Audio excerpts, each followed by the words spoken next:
Virtually every organ in the body can be adversely affected by smoking. Smoking brings about those kind of changes which many a times are almost irreversible when the man in his journey of smoking. It's as good as tobacco abuse. So the abuse of tobacco and abuse of smoking for a long time in the male body can actually be so detrimental that it could be a point of no return. So if you or anybody is a smoker whom you know, there are so many reasons to quit, because then you could probably bring about a reversal in time. Too much of a delay could probably bring people to brink of that defeat, which could happen in so many issues.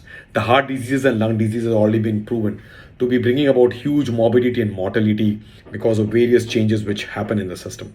But let's talk as urologists into the aspects we look at as a urologist in the whole urological care. The smoking happens to be one of the most preventable kind of cause in bladder cancer. Urinary bladder cancer, which is detected by bleeding in urine in a smoker or in a person with tobacco abuse, by an ultrasound showing a growth and a CT scan showing a growth which is within the bladder or spreading to the bladder and causing obstruction to the kidneys, is an important aspect to be picked up. Smokers run a huge risk of cancers in urological diseases, namely the urinary bladder, the kidney cancer, and the prostate cancer. And these three diseases are such that they actually could take a toll on the life at untoward times when you probably did not expect yourself to be going through, because a sudden onset bleeding, a sudden onset raised PSA without any urological complaints, or pain in the flank, or a detection of a mass in the kidney in a health checkup, all three could happen to a smoker more commonly than to a non-smoker. So if somebody is a smoker and has one more reason to quit apart from the reasons of heart disease and lung diseases, then they are the bladder cancers, the kidney cancers, and the prostate cancers. The bladder cancers are well known and established. The kidney cancers are very well known and established. But the reasons of prostate cancer being more aggressive and the prostate cancer being metastasizing or spreading through the body was brought for the first time by the trial from the Austrian researchers. The Austrian guys actually in 2014 published a trial where they looked at the evidence of tobacco use and prostate cancer, which tends to relatively grow slowly compared to the other cancers. And therefore, they looked at a very strong relationship between smoking and the prostate cancer. Now, published in 2014, the data which came up talked about 24% higher risk of individuals, men in their 50s to 80s, who could be actually having a prostate cancer.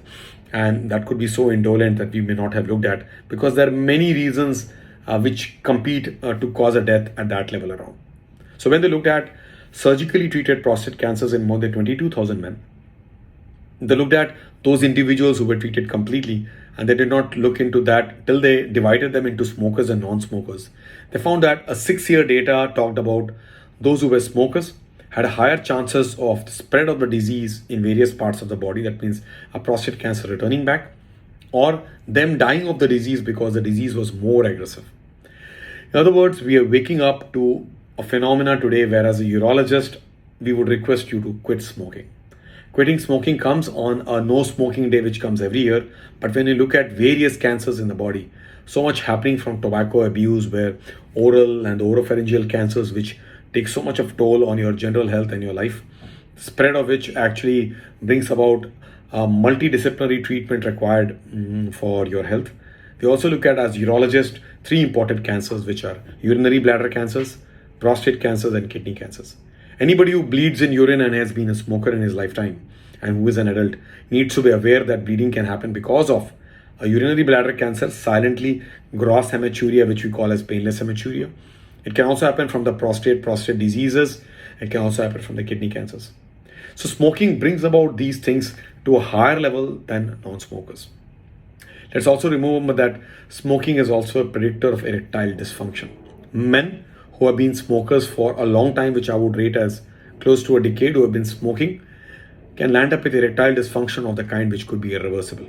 And that happens dramatically because of this microangiopathy setting in the organ itself, which is a vascular organ, which is a neurovascular organ where the neurological processes bring about changes in the vascularity and therefore the tumescence, rigidity, and detumescence.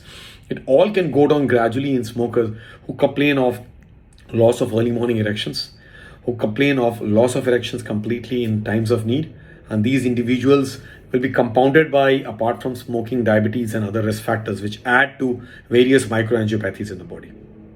Friends, there is a concrete proof that smoking also brings about change in the sperm quality and the quantity, the very important motility and the formation of the spermatozoa, which is so adversely affected by reactive oxygen species that becomes detrimental to the very sensitive spermatozoa growing, maturing, and then going through the spermatozoal tract all the way through the vas to probably fertilize somebody, will have a huge amount of adverse effect very gradually and silently.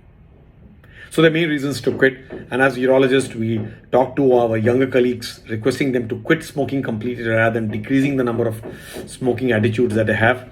We also look at all elderly people who have been smokers to wake up to a phenomenon where they get evaluated by the urologists. We've been talking about 50 plus men who actually have got urological complaints or none should actually see a urologist and be friends with urologists in your cities and countries to pick up, number one, changes in urological system which is happening with prostate undergoing an occlusion to the urethra or the urinary pipe at that point in time. We also look at a PSA as a surrogate marker to the organ and a wake-up call when we do a digital rectal examination corroborating with an obstructive flow and a PSA to pick up prostate cancers much earlier than it was in the era that we trained 2.5 decades ago. While we look at that, we also look at picking up those things which could be silent, and therefore a health checkup in urology is almost a need of the hour for all men who are 50 plus.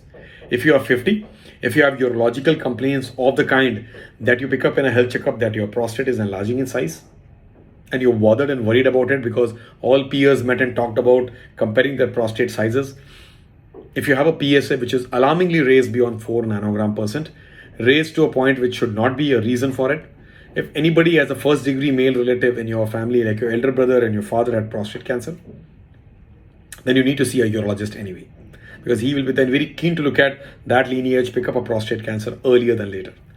If you have been a smoker and if you have bleeding in urine, which could even be painless, you can't hide it. The first bleeding in urine the next day morning should be a urologist who should be requested to evaluate you, examine you, and take it to a logical conclusion. Therefore, non-invasive investigations like a sonography, like a uroflowmetry, like a serum PSA, this almost happens to be a more important health checkup to individuals who are 50 plus. So I look at all people who in their 50s to 80s who happens to be smoker, who happen to be bleeding in urine or not bleeding in urine, who happen to be having erectile dysfunction, should see their urologist in time to look at picking up things earlier than later. Remember, quitting smoking cannot be bargained about. Quitting smoking is almost a rule in patients who have been smoking or being into this tobacco abuse for a long time. You can actually safeguard your health by quitting smoking, getting evaluated from urological diseases, right from the 3 important cancers of the prostate, the urinary bladder, and the kidney. Looking at erectile dysfunction, which has gone deep into the jungle, and to bring it back, a urologist, andrologist will have to work hard to sort you out. And obviously, younger men who are in their prime of life and the marriage would look forward to fertility, which gradually is getting worse because of a tobacco abuse or a smoking abuse which happens with you. So it's time to quit smoking, see your urologist in time, be friends with him, and get it sorted. Thank you so much.